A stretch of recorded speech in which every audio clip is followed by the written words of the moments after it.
This is the Board Game Network, and we're going to be talking about this game, Medieval Academy, today.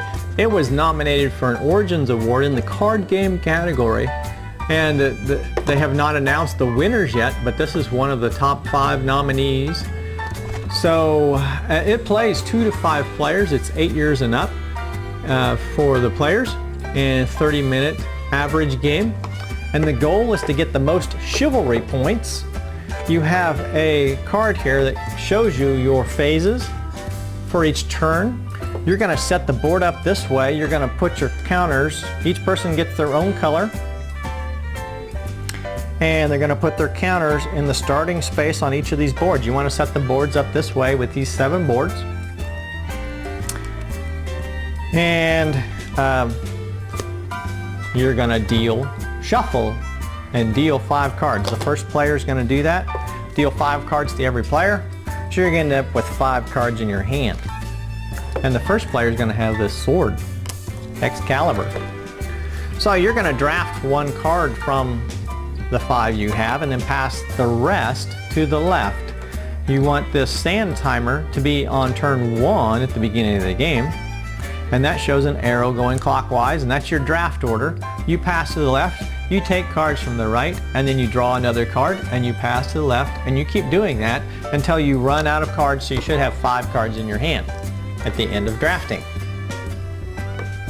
Then you take and play 1 card. Whoever the first player is plays a card from their hand, and these cards match the color of the board, and then there's also an icon here that matches the lower right-hand corner icon. So this one would match this one down here. It's got the book. So if I played that one, I would move my token up 3 spaces and discard this card. And then the next person to the left would play this.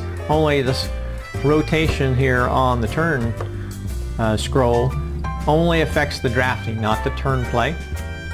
So I play and the person to the left plays, and you play around and you keep playing until you have 1 card left in your hand and you discard that card. So you only play 4 cards. Now you'll notice that there's 2 blue boards. And the blue both have a sword symbol on them. So when you play a blue card, you can play on either board, not on both boards. You can't split up the points or anything of that nature. But you can choose which board to play on. Now when you're moving, if you move after another player and you get the same number so that you land on top of another player, you're considered ahead of that player. That is important to know. Once you've played all your cards, then you score. And you score the Gallantry board first, and you look at this. And you notice that in this top left scroll here, this shows every number from 1 through 6. That means this board scores all 6 turns. So you'll notice most of them score all 6, but these 3 at the bottom do not. So you're not going to score them, you're not going to do anything to them. This one's going to score on 3 and 6, this one will score just on 6, and this one scores just on 6. Okay? So we're going to throw some tokens out here, and we will say that they're in this order. And so you look in the top right hand corner when you're ready to score, and you look at the bottom, and this one says the 3rd place person, which in this case would be blue, gets to move 1 space. So he could move this one 1 space, or he can move this one down here 1 space. Any board he can move 1 space forward. And this says 4 plus under it. That means if it's a 4 or more player game. If it's less than 4 players, you don't have a 3rd place person, even if it's 3 players. Second place on this board gets 2 to move 2 spaces. First place gets to move 3. So it's actually an advantage to be ahead in this game here, because you get to move later. So you can see what the other players have done and then move later. And if you move on top, remember you're considered ahead. So that's an advantage. Okay, so once this one's scored, then the other ones that are on this turn in the upper right and upper left will score also.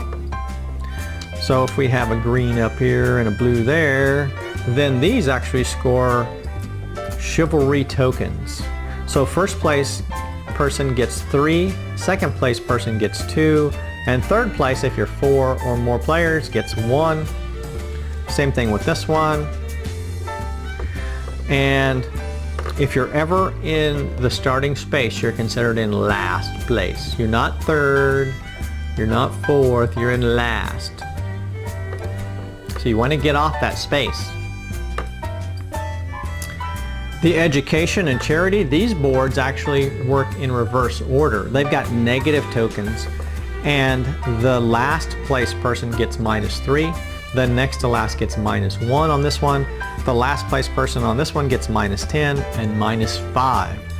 So if there's more than one person in the starting space, there is no order in last place. Everybody is in last place if they're on the starting space. And if there's more than one person there, then there's no next to last place. They get rid of that one. So that's the negative ones.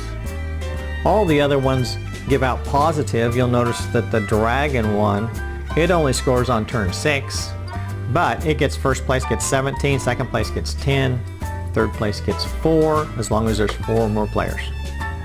The King Service board works different in that if you're in space 0 through 5, you get 0 points. If you're in space 6 through 11, you get 6 points, and if you're on 12, then you get 12 points. So there is no first place or second place or third place. If there's more than one on the same place, it doesn't matter on this board. You are all considered to be within the bounds of whatever you're scoring. So then you reset based on this second scroll in the top left. If you'll see, there's a scroll that says 3 and then has a down arrow and then back to the starting space. So on round 3 or turn 3, if you're down there and you've scored, then these boards that say 3 down arrow back to the starting space, all the tokens move back to the beginning on those boards. This one would reset at turn 3, this one resets at turn 3, this one resets at turn 3, this one resets at turn 3, but these two do not. Then you pass the sword, and that means that the next player is then the first player, and you move the turn marker. And that continues to show that you're reversing draft order each turn. So turn 1 you clockwise, turn 2 counterclockwise, turn 3 clockwise throughout. At the end of the game, after turn 6, after you've scored, you look to count who has the most chivalry points. You just total them all up. If there's a tie, it's whoever's most gallant. So whoever's the farthest on the gallant track is the tiebreaker. So that's basically this game. There are a ton of variants. There's an advanced game. There's a 2-player game, 2 versions. There is a black and white knight variant. There's a gallantry variant, an education variant, a King Service variant, a quest variant, and a charity variant.